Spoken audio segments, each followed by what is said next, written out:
The rain pattered against the floor-to-ceiling windows of TechFin Solutions headquarters, matching my mood as I watched CEO Mike Peterson pace behind his mahogany desk. For 3 years, I'd been the invisible force driving this fintech startup from a humble office above a coffee shop to a gleaming tower in downtown San Francisco. Now, watching Mike's reflection in the rain-streaked glass, I could see the betrayal coming. "Alex, we need to talk about the InvestSmart app launch," Mike began, his practiced CEO voice carrying that false note of concern I learned to recognize. At 35, he looked every inch the Silicon Valley success story. Tailored suit, perfect hair, and a smile that had charmed millions from investors. I remained silent, already knowing where this conversation was heading. "The board has some concerns," he continued, settling into his ergonomic chair. "They feel the direction you're taking with the AI algorithms is too risky. We need to make some changes." I almost laughed. The board's concerns had nothing to do with my algorithms. The real story had started 3 weeks ago when I overheard Mike in a private meeting with our largest investor, promising them complete control of my revolutionary investment prediction system. A system that had taken me 3 years to perfect. "What kind of changes?" I asked, keeping my voice neutral. Years of being underestimated had taught me the value of appearing calm, even when your world is being pulled apart. Mike leaned forward, his expensive watch catching the fluorescent light.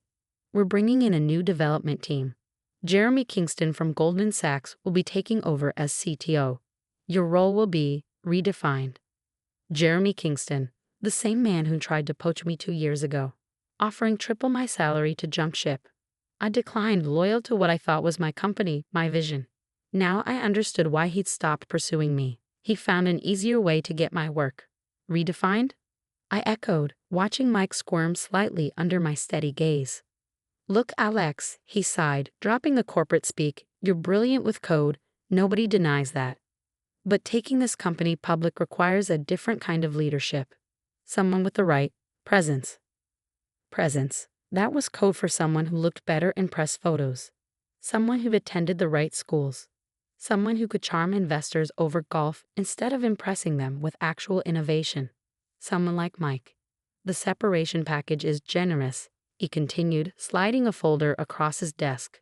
6 months' salary, health benefits, and of course, your original shares are intact, though they'll be diluted in the upcoming funding round. I picked up the folder without opening it.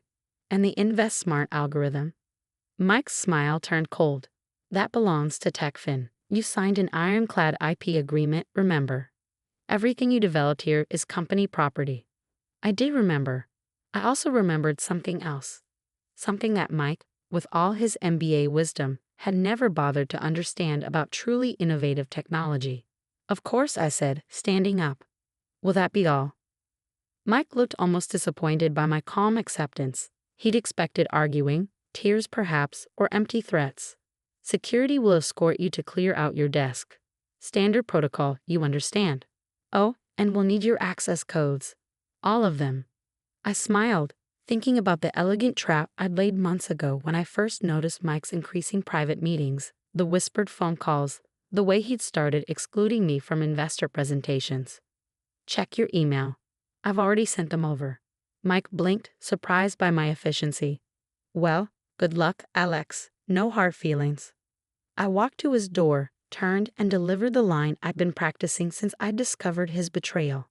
Interesting choice of words. "Mike, luck is exactly what you're going to need." 20 minutes later, I walked through the lobby, cardboard box in hand, nodding to the security guards who'd watched me pack up 3 years of my life. In my pocket, my phone buzzed with concerned messages from my team. But I didn't respond. They'd understand soon enough. As I stepped into the San Francisco rain, I heard Mike's voice floating from the still open elevator. "Kingston? Yeah, it's done. No problems. Get your team ready. We announce the leadership change tomorrow, then fast-track the launch. The investors are getting antsy." I smiled, thinking about the complex web of code buried deep in the InvestSmart system. Mike thought he'd stolen my life's work, but he'd missed something crucial. In programming, as in life, the devil is in the details. Opening my umbrella, I began walking toward the BART station, mentally counting down. In exactly 12 hours, when the Asian markets opened, the first phase of my backup plan would activate. By the time Mike and his new team figured out what was happening, it would be far too late. The thing about building revolutionary financial technology is that you learn to see patterns in markets, in code, and most importantly, in people. I'd seen the pattern of Mike's betrayal forming months ago, and I prepared accordingly. Settling into the train seat, I pulled out my phone and sent one brief text to a number I've been saving for just this moment. Green light on protocol winter. Execute at market open. The response came back instantly. Confirmed. Standing by.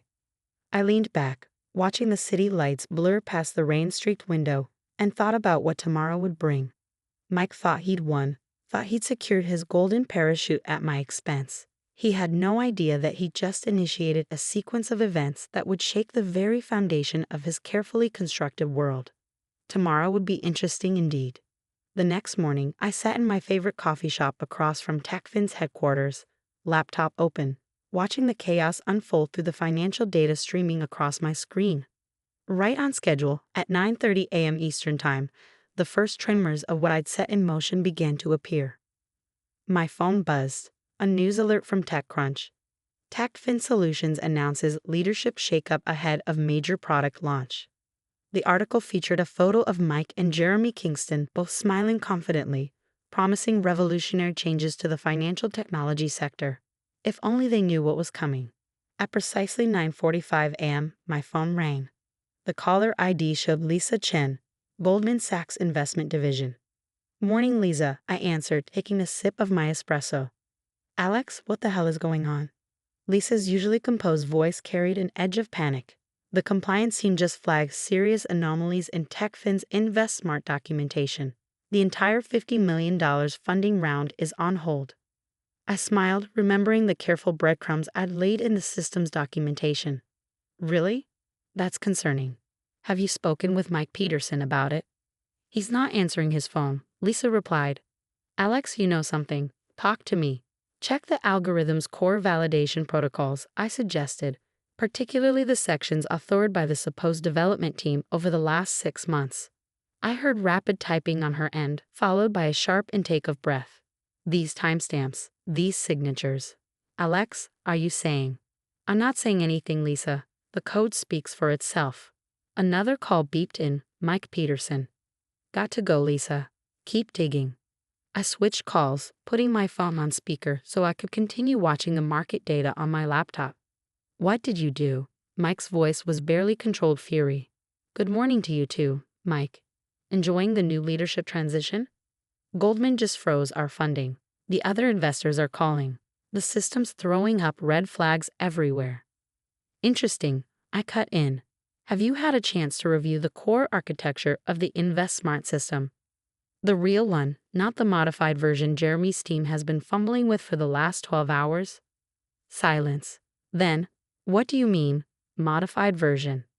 I leaned back in my chair, watching through the coffee shop window as people began hurrying in and out of TechFin's building across the street.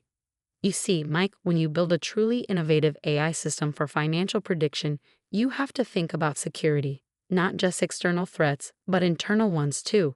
The system I built doesn't just predict market movements, it protects itself." "What are you talking about?" "Every time Jeremy's team tries to modify the code, they trigger authentication protocols. Each failed attempt creates a documented trail of unauthorized access. Right now, that trail is being automatically sent to every major financial regulator and investor involved with TechFin." More silence, then the sound of Mike's office door slamming. "Fix this," he growled. "Whatever you want, double your salary, CTO position, board seat." "It's too late for that," I said quietly. "Check your email." I heard him shuffling, probably reaching for his computer. Then a sharp curse. The email I'd sent contained 3 things. First, a recording of Mike's meeting with Kingston from 2 months ago, discussing how they'd push me out and take credit for my work. Second, documentation proving that the new development team had been attempting to reverse engineer my algorithm for weeks, making critical mistakes in the process. And third, most damaging of all, proof that Mike had been quietly selling shares while promising investors an imminent breakthrough. "You can't prove any of this," Mike said, but his voice had lost its confidence. "I don't have to," I replied. "The system itself is proving it." Every investor, every regulator, every tech journalist who matters in this industry is receiving automated alerts about unauthorized attempts to modify InvestSmart's core architecture. Your new team's digital fingerprints are all over it. Through the window, I watched a familiar figure hurry out of TechFin's building, Jeremy Kingston carrying his laptop bag, face pale. "Oh look," I commented. "Seems like Jeremy just figured it out. Smart guy." Once he actually looked at the code, he probably realized that every change they made last night wasn't just failing. It was documenting their attempts to steal proprietary technology. My laptop pinged, another news alert. TechFin shares halted trading amid regulatory concerns. "The board will back me," Mike said, but I could hear the uncertainty in his voice. "Will they? Check your trading dashboard." I heard frantic clicking, then a sharp intake of breath. The elegant trap I'd laid was now fully visible. Every unauthorized attempt to modify the system had triggered not just security protocols, but also trading algorithms. The system had been quietly hedging against TechFin's own stock, creating a perfect record of when and how the attempted theft had occurred. "You're destroying the company," Mike whispered. "No, Mike, I'm saving it. From you." My phone buzzed with a text. "Lisa again. Board emergency meeting called. They want to talk to you." "Listen carefully," I told Mike. "In about 2 minutes you're going to get a call from the board. They just received comprehensive documentation of everything that's happened. They have 2 options: remove you and Kingston, reinstate me with full control of InvestSmart's development, or watch their $200 million investment turn to ash when the markets grasp what you tried to do." "You planned this all along," Mike said slowly. "Every time we thought we were pushing you out, I was documenting your attempts to steal my work," I finished. "The system did exactly what it was designed to do: protect assets from theft, whether external or internal. The fact that it protected its own creator, that's just elegant programming." His office phone started ringing in the background. "Better answer that," I suggested. "Oh, and Mike, remember what I said about luck? Turns out you needed more than that. You needed integrity." I ended the call and turned back to my laptop, watching as the story exploded across tech news sites. Within hours, Mike and Kingston were out. The board had called an emergency session, and I had 7 missed calls from various venture capital firms. By evening, I was sitting in the same boardroom where Mike had fired me, but this time I was the one behind the mahogany desk. The board members who had rubber-stamped my dismissal now sat attentively as I explained exactly how InvestSmart worked, and more importantly, how its security protocols had protected both the company and its investors from what could have been a devastating theft of intellectual property. "The system," I explained, pulling up the real code on the screen, "doesn't just predict market movements. It creates an unalterable record of every attempt to corrupt or steal its core functionality. What you saw today wasn't a glitch, it was a feature." "And a frozen funding?" one board member asked. "Will be released as soon as we submit the correct documentation, the real documentation." The system's security protocols didn't just protect the code, they protected the company's integrity. Without that, we'd have nothing worth investing in. As I walked out of TechFin that evening, I passed my old desk, now being cleared of Kingston's belongings. My team was waiting, grins on their faces, having understood now why I'd spent those extra hours optimizing the security protocols. My phone buzzed one last time, a message from Lisa at Goldman Sachs. "Funding reinstated. Board approved your appointment as CEO. Drink soon. I want to hear how you really pulled this off." I smiled, thinking about Mike's final expression when he realized that his perfect corporate coup had been undone by the very thing he tried to steal. In the end, he taught me a valuable lesson. In the world of tech startups, true innovation isn't just about writing code. It's about writing code that protects itself and its creator from those who would steal it. Standing in the lobby, looking up at the building that was now truly mine, I thought about all the other developers out there, all the other innovators working late nights, trusting their companies, their bosses, their visionary CEOs. Maybe my story would teach them something too. Sometimes the best defense isn't in your contracts or your lawyers. It's buried deep in your code, waiting for the right moment to reveal the truth. The next morning, TechCrunch ran a new headline. TechFin's AI innovation reveals corporate theft attempt.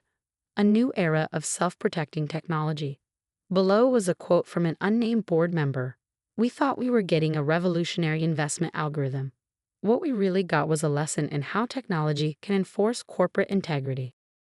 Sitting in my new office, looking out at the San Francisco skyline, I couldn't help but smile.